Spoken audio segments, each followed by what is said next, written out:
Hello and welcome back to X-Plane 11. Thank you very much for joining me in this video. Today we are going to be, you know what I'm going to do? First of all, today what we're going to do is we're going to switch this the opposite way, because it's annoying me.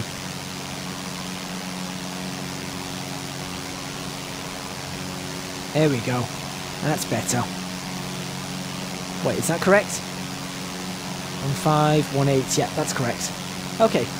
Today we're going to be bringing the aircraft into a bit of a stable flight. So currently we are still climbing 3,200 feet, which is pretty good. And we're going to continue flying towards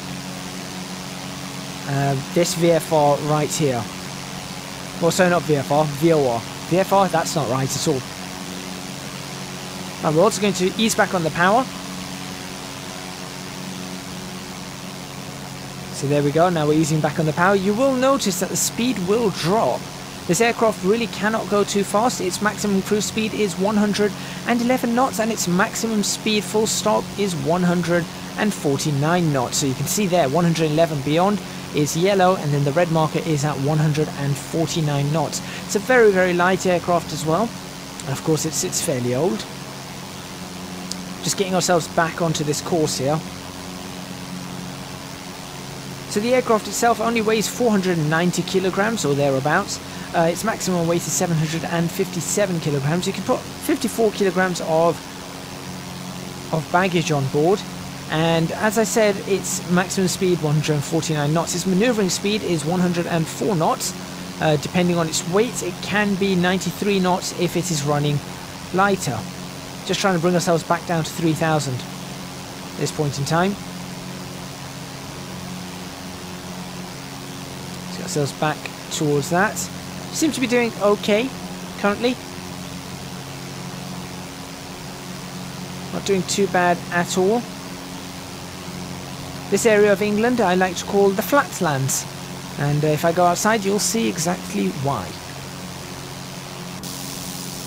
That side you can just about see hills and everything in the distance. That area there is Rutland Water. You just see hills around that area. Go this way. It's just flat.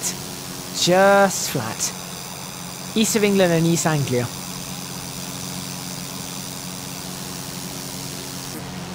So just going to continue along. There we go. I think we're getting ourselves into a... Ooh, we've just turned too much. Into a fairly okay position here. We're just going to continue flying along this route. You can see we're almost at the Wittering VOR. And this here, I believe, is Cottesmore? Yep, RAF Cottesmore. Or Cottesmore, as it's supposed to be pronounced. Where's the water? Can't actually see the water there. And then after we cross that, so we are going to continue on in this direction. In fact, we'll probably exit on 330, in all honesty. So let's actually tune up for... Well, I suppose that's the same one, isn't it? We came in on a 1.5. We're going to exit on a 3.3. So actually we're going to just twist this over to 1.5 now. There we go. We're going to exit this area, and once we're past the RAF base, then we'll see what we can do. But whilst we're up at this area, or in this place, what I'm going to do is I'm just going to do a little bit of stall practice. So here comes some stall practice. Remember, I'm not used to doing stalls all the time, so we're just going to see what happens. Let's not be over the buildings. Let's do this safe. Let's not be over the buildings.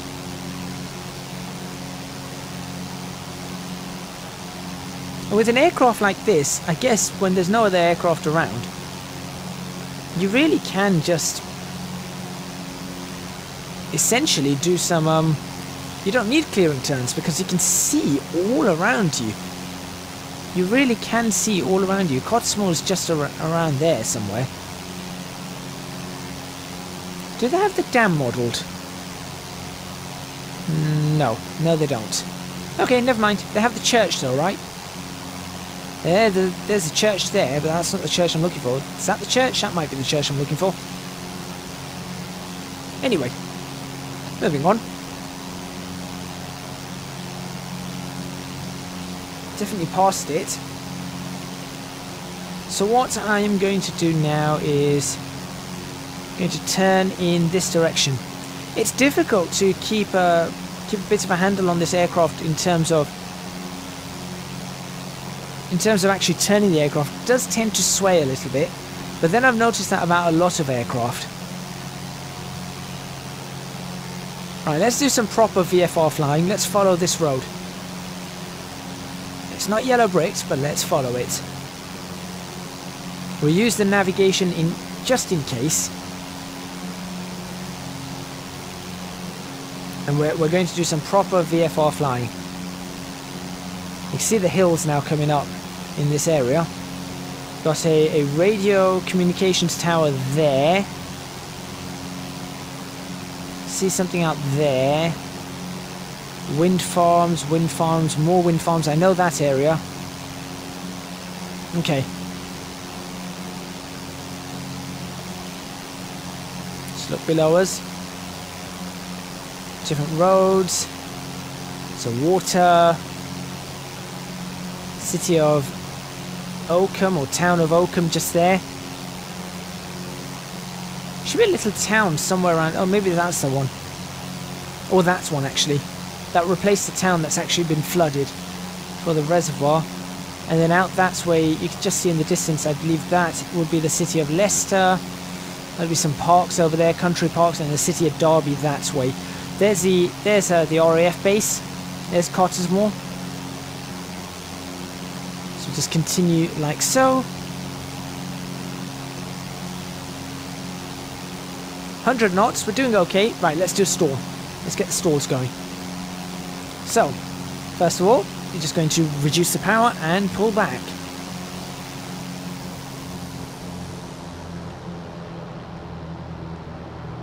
Let's see how this aircraft performs. Still okay. There goes that initial stall. Remember, a stall in an aircraft like this, full stall.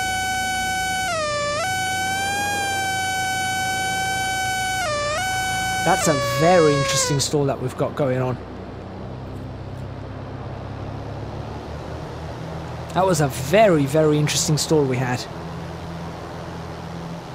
So that's a peculiarity of one of the high sort of, yes, no, it is aligned. Surely it is aligned. And it's not quite aligned. There you go, now it's aligned. And you should be happy now. That's a peculiarity of these high wing aircraft. Is this a high wing or a shoulder wing? I think this would be a high wing aircraft. No, actually it's shoulder wing. It's a shoulder wing. And that's the peculiarity of that and how they work. Right, let's get ourselves back up on the power.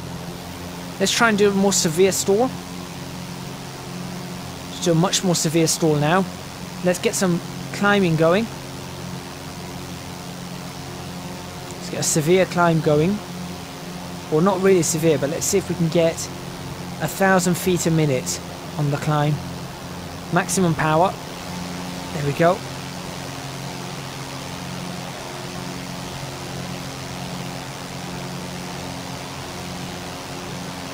It's not quite easy to pick up altitude in this aircraft.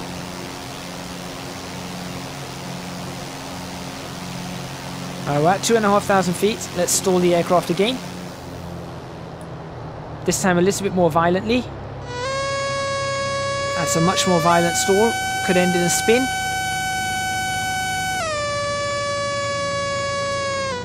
Okay, the spin characteristics of the aircraft, very easy to keep out of spin, as you would guess with the high wing aircraft. Right, bring it back up to speed. Ensure that it settles down once again.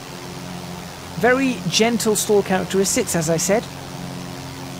That's what you would expect, so it's very accurate to a real aircraft, or to a real Cessna, so I'm impressed with that. Really, everything about this aircraft I'm generally impressed with. I think potentially what we should do, let's get an NDB set up. 393? 393? Is that right? 353. 353, there we go. Let's get that set up so we know where we're headed. And I will also get a 109.35 on this. There we go. And we'll set that in for 27. So that's where we're going to be going today. Let's make sure that's actually tuned in correctly. Looks about right to me. Alright. This should be pretty easy to bring in. So this aircraft really does feel very nice. Very nicely done. Let's turn towards the ADF now. I mean, it's easy to handle, it's easy to fly, it's easy to navigate. You really don't struggle with it. You really don't struggle with this aircraft. Very simple. It's much easier than, for example, the Piper Arrow. The Piper Arrow has a bit more hands-on. This is more analog. It only has one navigation instrument, one communications instrument. Doesn't have ILS capabilities. It's just, you've got localizer, that's about it. You've got an ADF, you've got your basic six-pack right here, a clock, a tachometer, your ammeter right there. Nothing special on this aircraft at all. You know, I really should have switched that on. Don't need it in this weather, but really should have switched that on. But it's just very well made. Now, what all we're going to do is we're going to see if we can find. There's our target. There's our target. There's the Ratcliffe Power Station. And this is what I mean about also having the landmarks. So I can look out. If I was in a real aircraft, maybe with binoculars, just have a quick peek around, go, yep, there's the power station, now I know where I'm going. I don't even have to see the airport. I don't even need these to know exactly where I am going. And that's the wonderful part about stuff like this. Now, we are descending ever so slightly, but we're at 2,220 feet. Right, straighten up. Here comes the localizer. There you go, localizer's alive.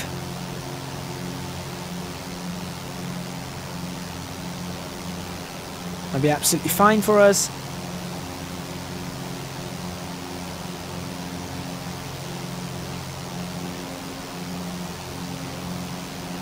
So we're just going to follow this along, make sure we don't run into that. Well, we should be well clear of that anyway. Just going to trim slightly up. There we go.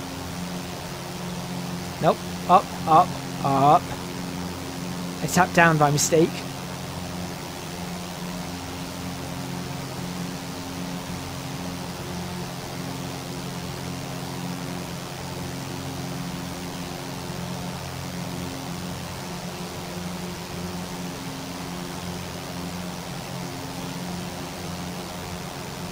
Okay, so what are my final thoughts on this aircraft? Or I suppose it's not really coming up to final thoughts, there's still a little while to go, but just overall, what are my thoughts on this aircraft? Well, I tell you what I'm going to do. Since we seem to be in a fairly stable flight, let's have a look outside, just in a different fashion. Watch this.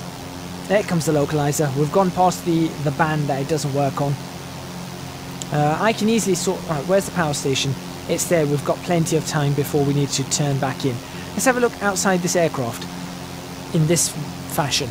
Look at this.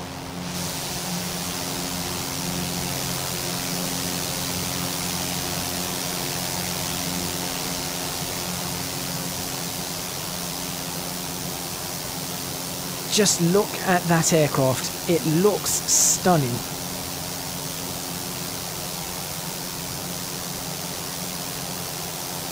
It genuinely does. I mean, from any angle, that looks like it's well made.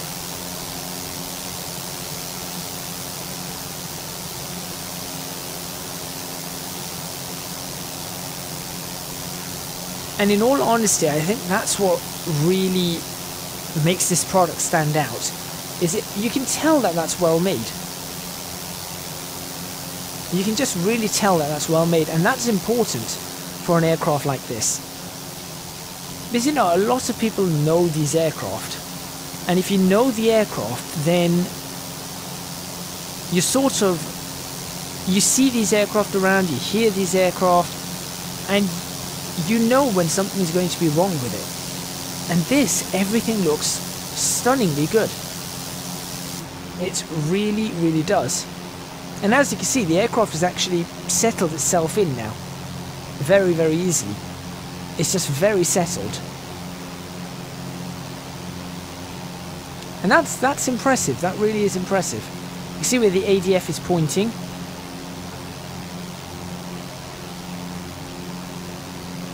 I'm actually going to turn in now, because I've lost track of the power station, but I know where it is. It's literally just there. So we'll see it come into sight in a moment. There it is.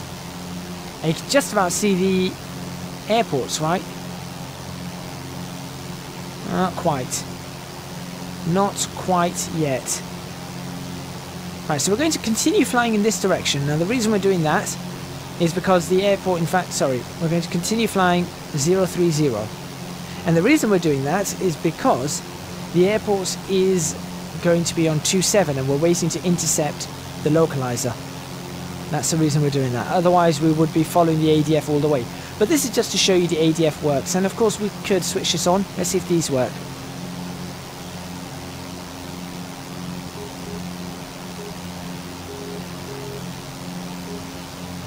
There you go, that works. Let's switch this ADF on. Does this work?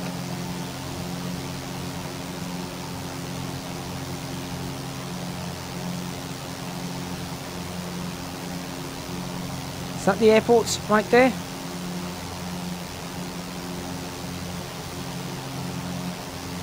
I don't think so. ADF doesn't seem to be working. Or the ADF, sorry, the ADF announcer. Obviously the ADF itself is working. Right, we're coming up on the localizer. So all we're going to do is just turn in. And then by that time, that should be a straight line. That should be pointing straight up. We should be pretty good. I've only had about an hour in this plane before this flight, so this is still a pretty much my first impressions. And it's impressive. Colour me impressed with this aircraft. So easy to fly it. Just so easy to fly.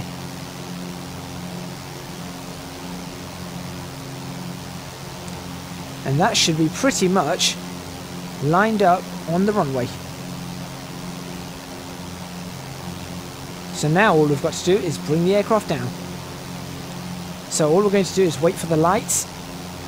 Try and find the airport. There we go. It's all red. All red's ahead of us. So we're just going to literally just keep flying forward. And you can see that there's the power station, there's the Ratcliffe power station, there's the town of Kegworth. Can you see the M1 from here? Oh, just about. There's the church I'm looking for. That's one, I think. Right, so we're just going to keep flying like this. And we'll just bring the aircraft into land. It will be very easy. We're not more than 5 minutes away from landing. How far are we? Yeah, definitely not more than 5 minutes away from landing. I would say we're a good...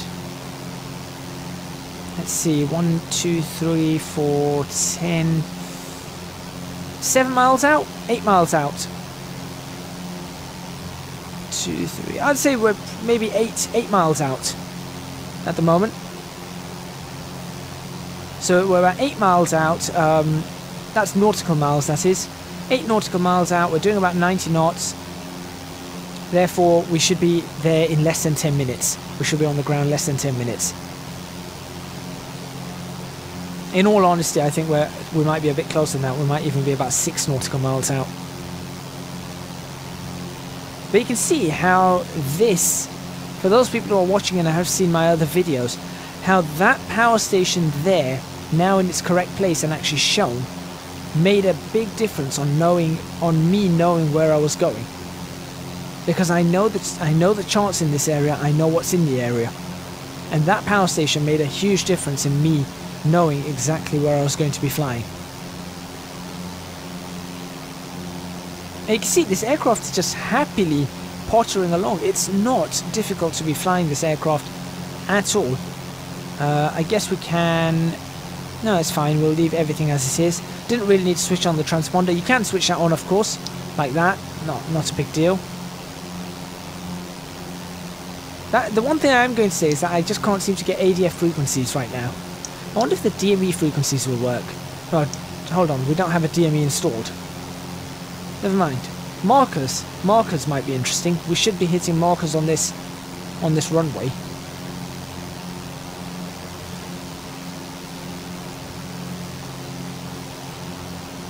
Shame the wind turbines don't actually spin.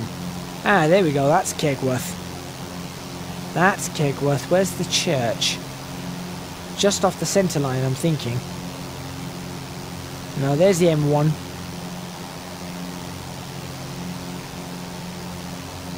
Alright, well, we're continuing along.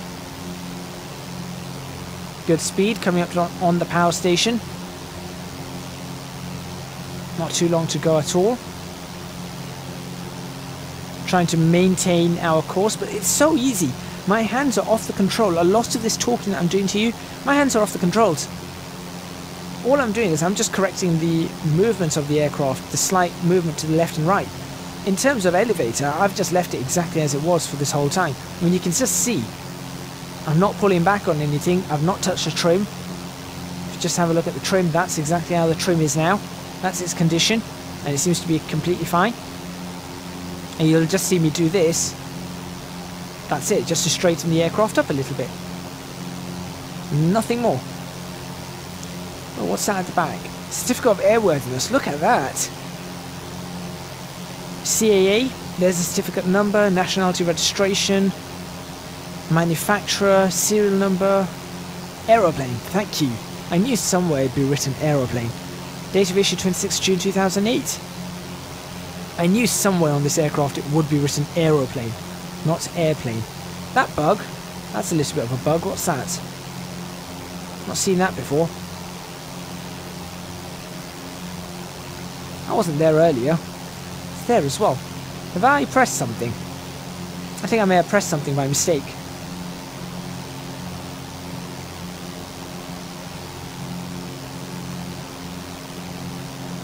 Power station, airport. All looking good. All looking really good. That should start going white very soon. City of Derby there. City of Nottingham there. That would be Loughborough. I believe that would be Loughborough. Right here. And then this would appear down. Out in the distance, which you probably can't see, but that way I believe would be City of Leicester. Yeah. Right, there go the lights. Alright, so we'll go into a descent. So all we do for a descent is we're going to do this. We're going to put the mixture full rich. There goes the descent. We'll trim it up for a proper descent. I wasn't really watching the lights, was I? Should be easy for us to get back on this though. We're not too far off. We can bring the checklist back if we want. So there's our checklist. Approach landing. We want airspeed 60 to 70. That's for landing, isn't it? That's not for approach. We're descending. Well, we're actually on an approach, but done that, done that, done that, done that. Apply power every 1,500 feet. Okay. We're trimming for apparently 65 knots for the landing. So we want to try and flaps down 55 to 65, flap up 60 to 70, flap set 85. Okay, that's fine by me. I can do that.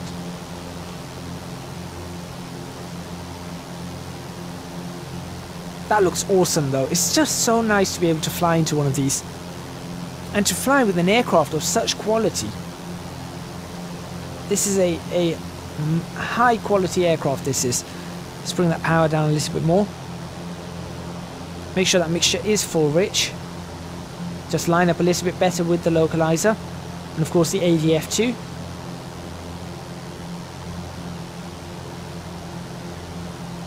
Just making all those slight movements now. We're slowing down nicely.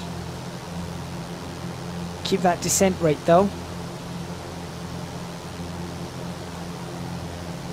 Again, just using the trim as we bring the power back even further. Below 2000 RPM now. There comes the power back below 2000 RPM. The aircraft is definitely slowing down now. We're coming up to Kegworth, so we're definitely going to slow down the aircraft massively at this point.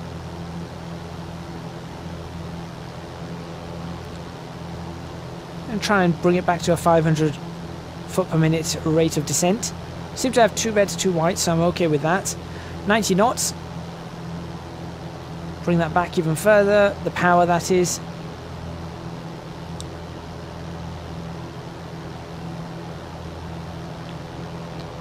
Alright. Get my feet on the brakes. I'm actually using my Logitech steering wheel pedals for the brakes at the moment. There we go. We're going to go fully visual now. Flap stage 1. There we have it. Keep that trim down a little bit. Let the aircraft slow down a little bit further.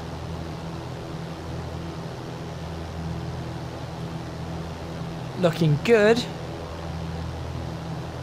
Aerodrome elevation is 392 feet, I think. We're a bit low. We're a bit slow. Next stage of flaps. Alright, we are landing.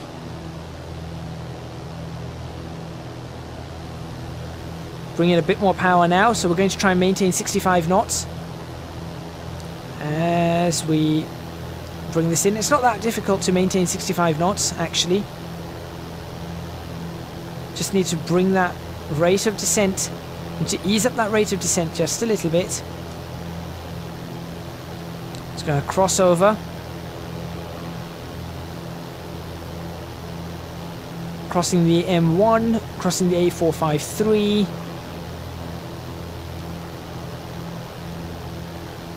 There goes the M1. There goes the A453.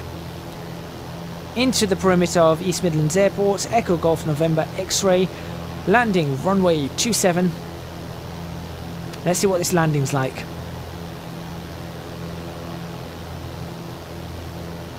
I will ease off the power now. Just bring this aircraft in as gently as we possibly can.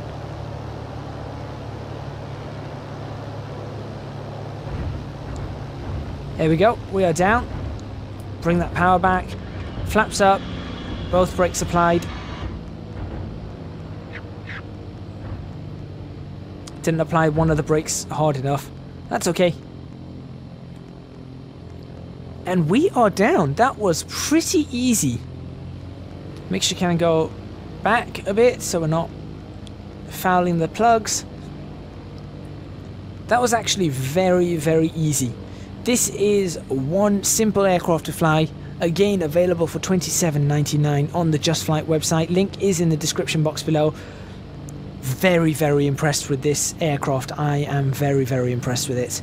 Let's just stop here. I think we'll just stop on the runway. Why not? Do that. Idle the engine. Parking brakes applied. That looks pretty good to me. Let's have another look outside the aircraft before we end this video. Ah, yeah, I did switch something on. There we go. That would be Control and M. That's what I pressed. Yeah. Nope, that's not what I want. Nope. There we go. I knew I switched something on. And that is the JustFlight Cessna C152. Thank you very much for watching. Please remember to hit the like button if you like this video. Subscribe to the channel for more videos on X-Plane 11. Leave a comment in the comments box below letting me know what you think. Do pick up this aircraft, and if you do, please do let me know in the comments box what you think of the aircraft, not just what you think of the video, but what do you think of the aircraft? Did you enjoy it? Do you agree with what I said? Do you disagree? I think it's a top-notch aircraft, really, really high quality, extremely nice to fly, far nicer than I thought it would be. So well done to JustFlight. Of course, it feels very accurate. The stall characteristics feel right. The flight characteristics feel right. It feels like a high wing or shoulder wing aircraft. It feels like a Cessna. It's very, very well made. Very, very pleased with how they have done this. Don't forget to support me on Patreon, www.patreon.com/ecgadget. You can also follow me on Twitch, twitch.tv/ecgadget, and on social media, Instagram and Twitter at ecgadgetlp. That is all from me, and I'll see you guys next time in X-Plane 11.